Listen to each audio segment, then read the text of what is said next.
John. Oh my God. I can't feel anything. I'm here. I need more power. It may be intelligent, may even be sentient.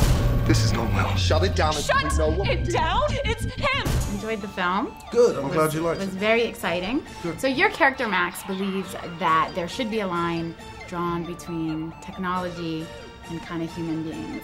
I think that he thinks there is a line that is. I think he believes there is a line that is that just happens to be uncrossable, because I think he is a religious man who believes in that there's a divine spark within all of us that is you're not able to replicate digitally.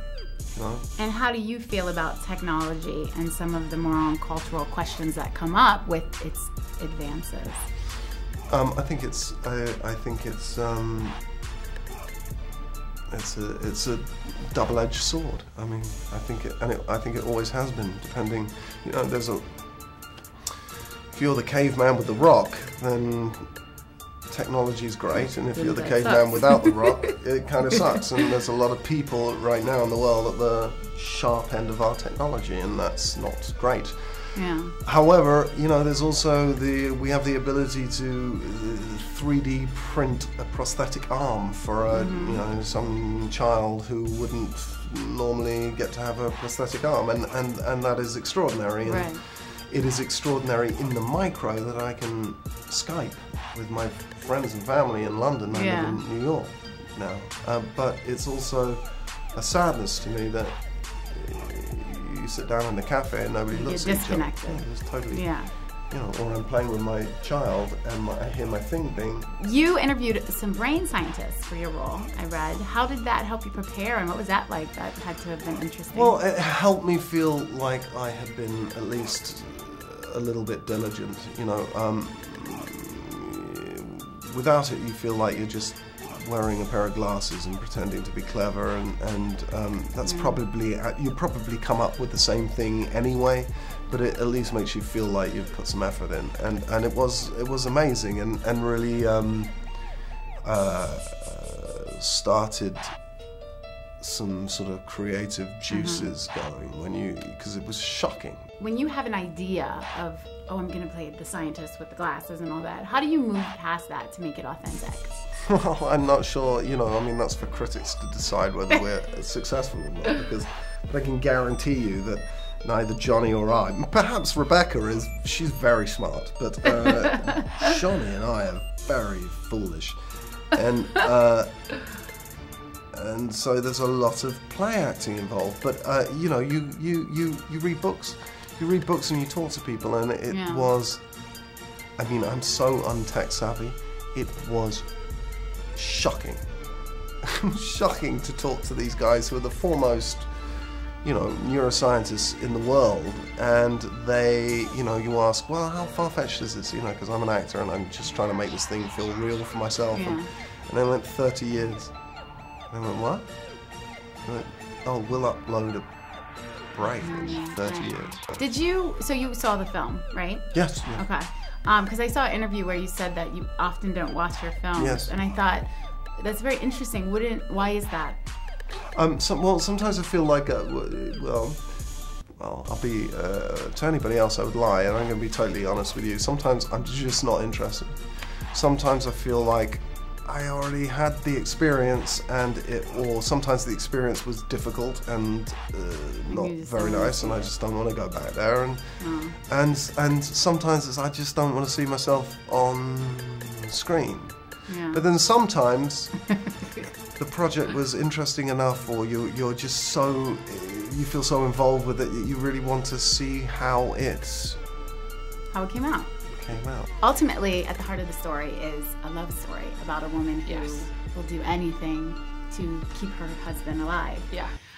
If you were faced with the same dilemma and you could keep a loved one virtually alive that is passing away, would you do it? You know what, it's impossible to say, because I think, you know, it's one of those decisions that none of us can honestly answer unless you're there and you're in that heightened state of adrenaline and grief and emotion, and then you know, if you have the medicine to hand, or the antidote, the poison, or whatever it is, how can you not use it? How did you get into the mindset of this scientist and woman who went through this dilemma? I suppose I just imagine myself in that situation, like you do with anything really. That's how you get in the mindset. I certainly read a lot about the stuff surrounding it because it's fascinating, and this notion of the singularity, and you know, I initially thought it was all Hollywood fantasy and you know, the stuff of movies, but then I googled it and realized that there's just a whole world out there that I had no idea about, to do with transhumanists and futurists and Ray Kurzweil and so many things. Then I did get fascinated by it and read a lot around it. What made you work with Wally Pfister when this was his first debut? What made you feel comfortable that he was going to be able to make a good film? I worked with him when he was a DP on The Prestige, and he and I was quite green then, I'd say, fairly green, entirely green. It was my first film. I mean, I shot Starter for 10, I finished shooting Starter for 10 2 days before I started The Prestige, so I think of them as being exactly, like, both of them being my first films. Certainly the first time I was in Hollywood, it's certainly the first time that I'd been in a Hollywood film with movie stars, and he was so warm and so personable and made me feel so at ease on my first day. I will never forget that, and I feel like I will do anything for that man as a result. And also, he's just smart and is obviously you know, a legendary DP now, and it just makes sense that he would be a brilliant director, and I think he proved that to be true. Speaking of a legend, I know that your father co-founded the Royal Shakespeare Theatre. Shakespeare Theatre. Yeah, founded it. Did you grow up doing stage? Yes, I did, yeah. Did that feel like a lot of pressure because of who your dad is, that you wanted to be good? Yeah, yes and no. Yeah, I mean, of course, it's, you know, he's not an actor. But it's also your dad. It's also my dad. You know. Yeah. I knew that he would tell me if he thought I was really bad. So tell me, why did you decide to make this your directorial debut? Why this film? I think it was hard for me to not make this film after I read the screenplay. I was drawn to it because I thought it was a very original story. I was drawn to it because of the emotional content and the relationship between these two characters, and then also sort of the fun of playing with this technological question. In your opinion, how do you view the changes in technology and advances in technology, where some people might see it as immoral or unnatural in things like cloning or stem cell research, or in the case of this film, creating this superhuman artificial intelligence? I think you want the technology to have audiences asking questions in the case of this film. Yeah. And it's important for us to look at the moral implications. If the machine is becoming so powerful that it is playing God, or that people are perceiving it playing God, do we consider that a threat? Is that a danger to us? Yeah. At the same time, away from the moral and ethical questions that it raises about technology, are the simple questions of our dependency on technology.